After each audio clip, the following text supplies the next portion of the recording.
So I've had some time off work with a broken finger, and so I've had some time to revisit some projects.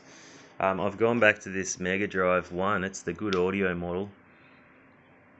I got two of them faulty, and they were just the cartridge slots.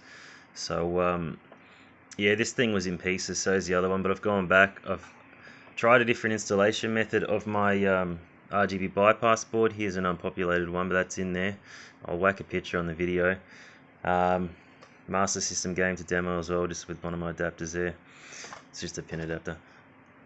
So here's the cable. You've got your RGB sync, and then I've tapped the stereo sound from here so that we get stereo sound, because you only get mono through the factory one.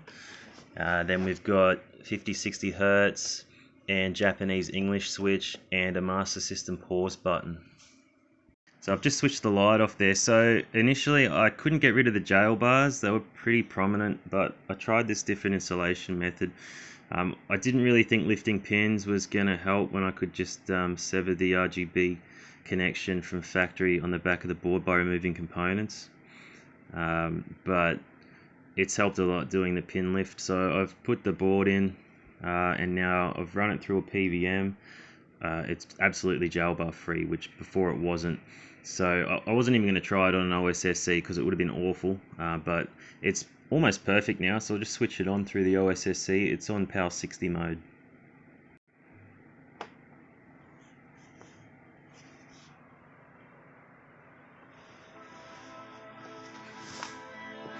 I've just got my partner with the controller. I'll go to play it. You can see it's going to be a little bit out of spec because that's the PAL 60, 59.36. I think you have 59.41 on the PlayStations when you do this. But it's RGB, so it's full color, obviously.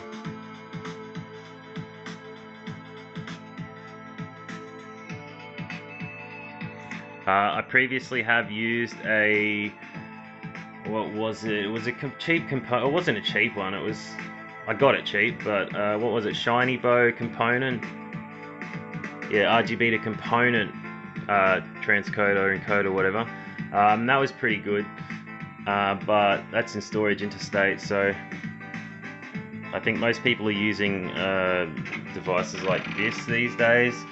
For me, it doesn't really matter. I just use CRTs. You know, that's what they were designed for. But you can see it's pretty damn crisp with that bypass board in it. I didn't really do anything with the board because I sort of finished making it at the same time the triple bypass came out, and obviously there's a few other people that have their own boards. The guy from Germany, what was his name? Something Arcade, who sort of was the first person to sort of do this stuff. Then there's the Voltar one, and I guess now there's the VajskiDs one. So yeah, that's it through the OSSC with my bypass board. And the only sign of jail bars you can see, and you've got to get really close, you're just in there, and that's blown up on an LCD. That's pretty good. It's pretty much not noticeable. So yeah, jail bar free Model 1, good audio. Get close to the sprite there. I think I've got the attenuation on this board pretty friggin' perfect. To be honest, I'm not some sort of like electronics freak. A lot of it was trial and error, using a cheap oscilloscope and just trying different combinations of components. I'll just demo the Master System game on it through the adapter. This is Wonderboy 3, the Dragon's Trap, because you need the pause button to get into the menu on this. I know most people would want to run one up to the controller, and there's lots of options for that, but it's pretty cool. It's got the pause button on it, so we'll just switch it on.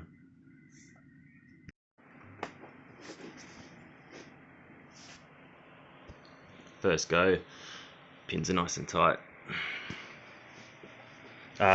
You got to hit B. Oh, there's a little bit of jailbarring in the green. It's not terrible. Oh, this is a demo. Yeah, you hit. I think you have to hold this, maybe, and resync the controller. Try start now. Passes.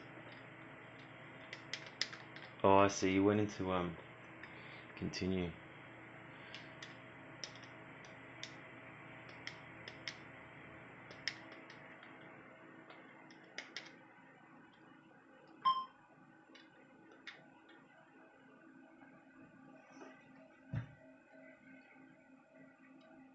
I think it's worse on green than black.